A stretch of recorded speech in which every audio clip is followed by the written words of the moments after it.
जय गुरुदेव।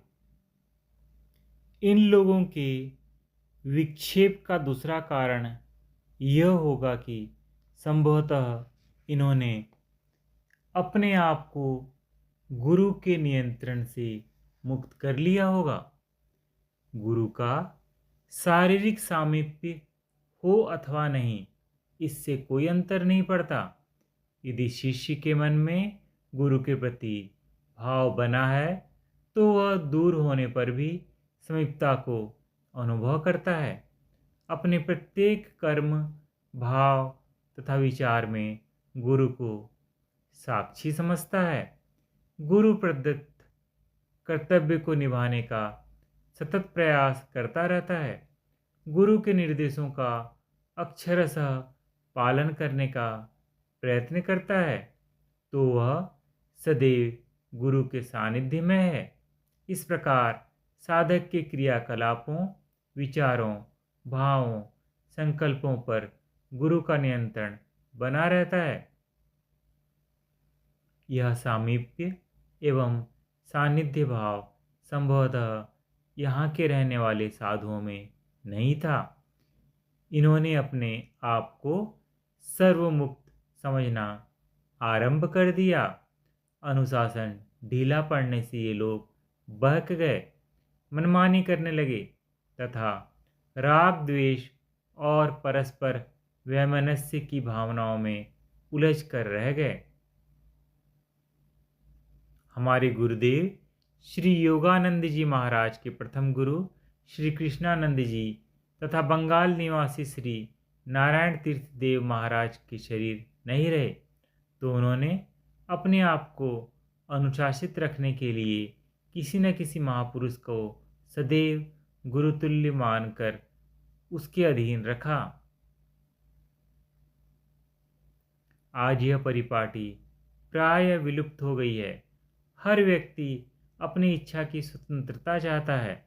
यदि गुरु के प्रति भाव बना रहे तो उनके बताए नियम अथवा तथा आदर्श अभिमुख रहते हैं।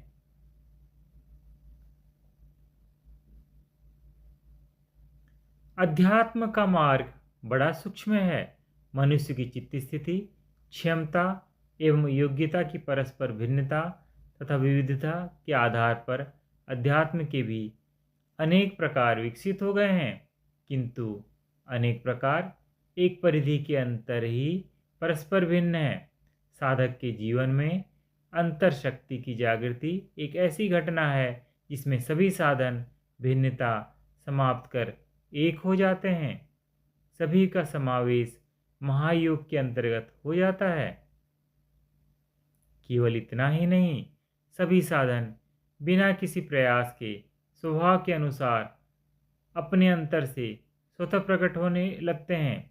यदि यह स्थिति इन लोगों को प्राप्त हो गई होती तो अंतर जागृत शक्ति के रूप में अंतर्गुरु की सतत उपस्थिति तथा अनुभूति बनी रहती, किंतु यह बाहर की आणविक साधनाओं में उलझे रहे।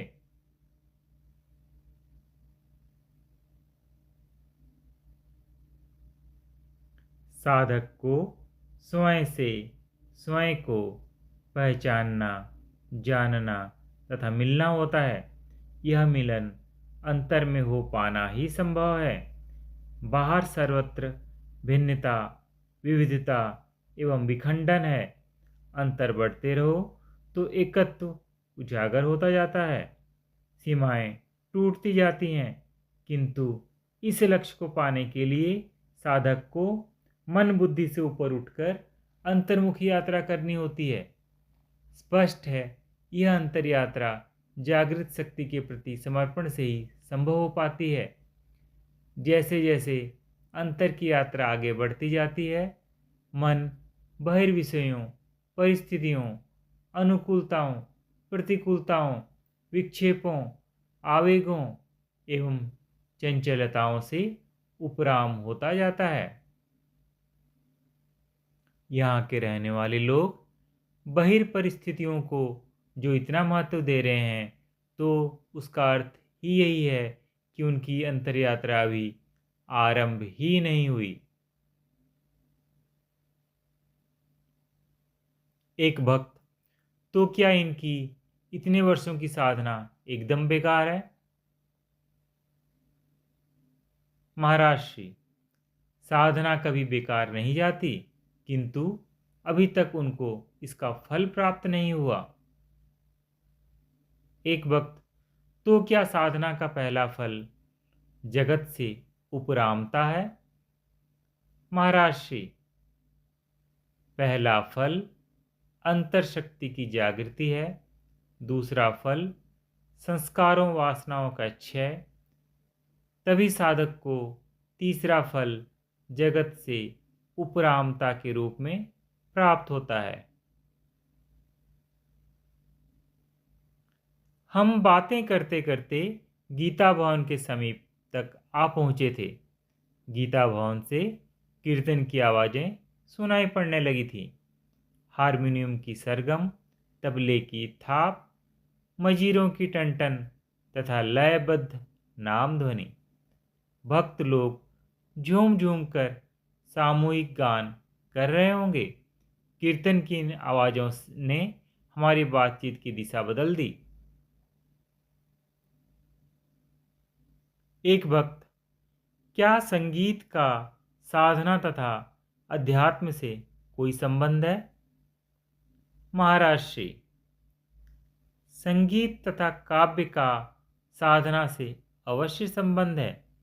तुम इस बात को भूल रहे हो कि कई भक्त जैसे तुकाराम, नामदेव, नरसी, सूरदास, तुलसीदास, मीरा आदि भजन गा गा कर ही महापुरुष हो गए।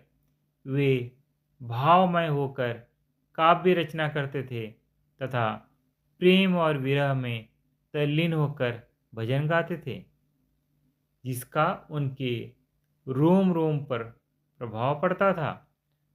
इससे उनकी अंतर्शक्ति भी जागृत हो गई, संस्कार भी क्षीण हो गए, मन निर्मल होकर अंतर्ज्ञान भी प्राप्त हो गया। किंतु भाव तथा संगीत का घनिष्ठ संबंध है। भावुक हृदय ही संगीत का समुचित आध्यात्मिक लाभ उठा सकता है, अन्यथा सरगम, सुरों, ताल, लय एवं राग रागिनी में ही उलझकर रह जाता है। जय गुरुदेव।